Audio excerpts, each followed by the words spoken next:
बिस्मिल्लाहिर्रहमानिर्रहीम। अस्सलाम वालेकुम नाजरीन, आप देख रहे हैं मेरा यूट्यूब चैनल देसी मसाला रेसिपी। आज मैं आपके लिए लेकर आई हूँ खीर बनाने की रेसिपी। खीर बनाना बहुत ही आसान है और बहुत ही मज़ेदार बनती है।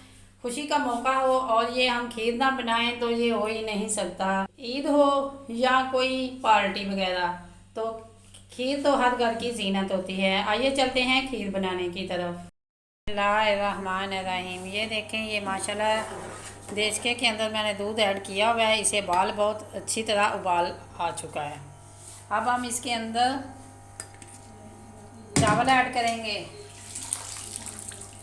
ये आधा घंटा पहले मैंने, ये टोटा चावल है, आधा घंटा पहले मैंने भिगो कर इसे रखा था। आप जितनी खीर पकाना चाहते हैं उसकी मिकदार से, अगर आप के पास 5 किलो दूध है तो उसके अंदर आप 200 ग्राम चावल ऐड करें। ये 12 किलो के लगभग मेरे पास दूध है, तो इसके अंदर मैंने हाफ़ केजी चावल इस्तेमाल किए हैं। ये चावल टोटा चावल है। अगर आप कम थोड़े दूध की खीर बना रहे हैं तो फिर आप दूध एक ही दफ़ा बर्तन के अंदर ऐड कर लें। अगर आप ज़्यादा दूध से खीर बना रहे हैं तो आप एक ही दफ़ा दूध इसके अंदर ऐड नहीं करेंगे।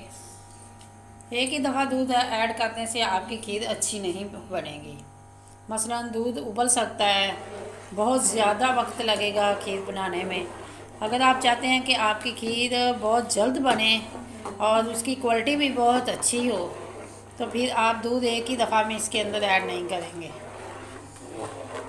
वो स्टेप बाय स्टेप मैं आपको दिखाती रहूँगी। जैसे जैसे ये जो खीर हमारी बनेगी तो दूध मैं इसके अंदर ऐड करती जाऊँगी और आपको दिखाती जाऊँगी। इसको हमने इतना पकाना है कि ये दूध हमारा खुश्क हो जाए। और ये जो चावल हैं अभी तो ये देखें पक रहे हैं, और ये जब अच्छी तरह गल जाएंगे और मैश हो जाएंगे तो फिर हम इसके अंदर और दूध ऐड करेंगे। इस तरह हमारा बर्तन भी जो है ये छोटा नहीं पड़े, कम नहीं पड़ेगा, तो दूध के अंदर ये चावल भी हमारी खीर जो है ये बहुत अच्छी तरह और जल्दी बन जाएगी।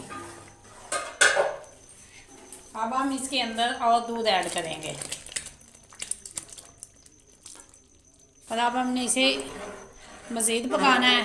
जब ये दूध हमारा खुश्क हो जाएगा तो फिर हम इसके अंदर और दूध ऐड करेंगे। इसी तरह 2-3 दफ़ा हम इसके अंदर दूध ऐड करते जाएंगे और इसे पकाते जाएंगे। जब अच्छी तरह खीर हमारी तैयार होगी तो बहुत ही जल्दी ये खीर इस तरह बनती है।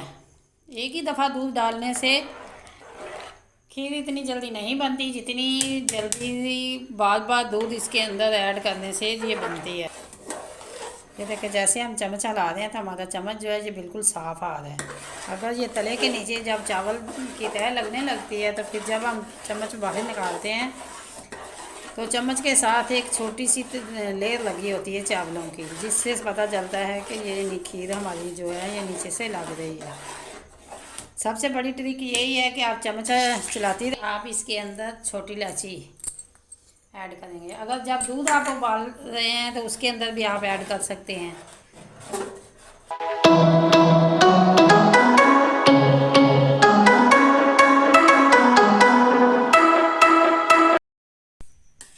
ये देखें, अब ये खीर हमारी तैयार हो चुकी है। चावल अच्छी तरह मैश हो चुके हैं और ये खोए की तरह दूध हमारा गाढ़ा हो चुका है।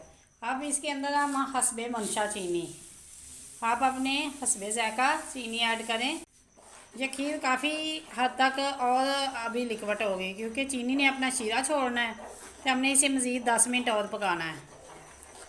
अगर चीनी आप शुरू स्टार्ट में इसके अंदर ऐड कर देंगे या पकने के दरमियान में इसे हम डालेंगे तो फिर चीनी ये खीर का रंग जो है हमारा बदल जाएगा। ये अब खीर जो है ये देखें, माशाल्लाह माशाल्लाह ये बहुत अच्छी तरह तैयार हो चुकी है और ये इस कदर लिक्विड है। और जब ये खीर हमारी पक के, हमें कैसे पता चलेगा कि ये खीर हमारी बन के तैयार हो चुकी है? इनके अंदर से पटाखों की आवाज़ें निकलती हैं। ये छींटे जो है ये हाथों पे पड़ते हैं जो बहुत ख़तरनाक होते हैं। इससे हमें हाथ थोड़ा सा एंड पे आके इख्तियार से पकाएं। एक अदद खोपरा जो मैंने कद्दूकश किया है इसके अंदर ऐड करेंगे। अगर आप काट के इसके अंदर खीर के अंदर ऐड करना चाहते हैं तो काट के डाल लें, क्योंकि इससे इसका फ्लेवर बहुत ही अच्छा आएगा। ये पूरा एक खोपरा था, मैंने कद्दूकस किया है और इसके अंदर मैंने ऐड कर दिया और ये खीर हमारी बन के तैयार हो चुकी है। अब हम फ्लेम को बंद करेंगे और इसे ठंडा होने का इंतज़ार करेंगे, फिर हम इसकी डिश आउट करेंगे। ये है इनकी फाइनल लुक। अगर ये मेरी रेसिपी आपको अच्छी लगे, लाइक करें, शेयर करें और कमेंट बॉक्स में अपनी राय का इज़हार ज़रूर करें। अगर आप मेरे चैनल पर न्यू हैं तो सब्सक्राइब करें और बेल आइकन का बटन ज़रूर प्रेस करें ताकि लेटेस्ट आने वाली वीडियो का नोटिफिकेशन आपको मिल सके। अल्लाह हाफिज़। अब हम मिलेंगे एक नई रेसिपी के साथ।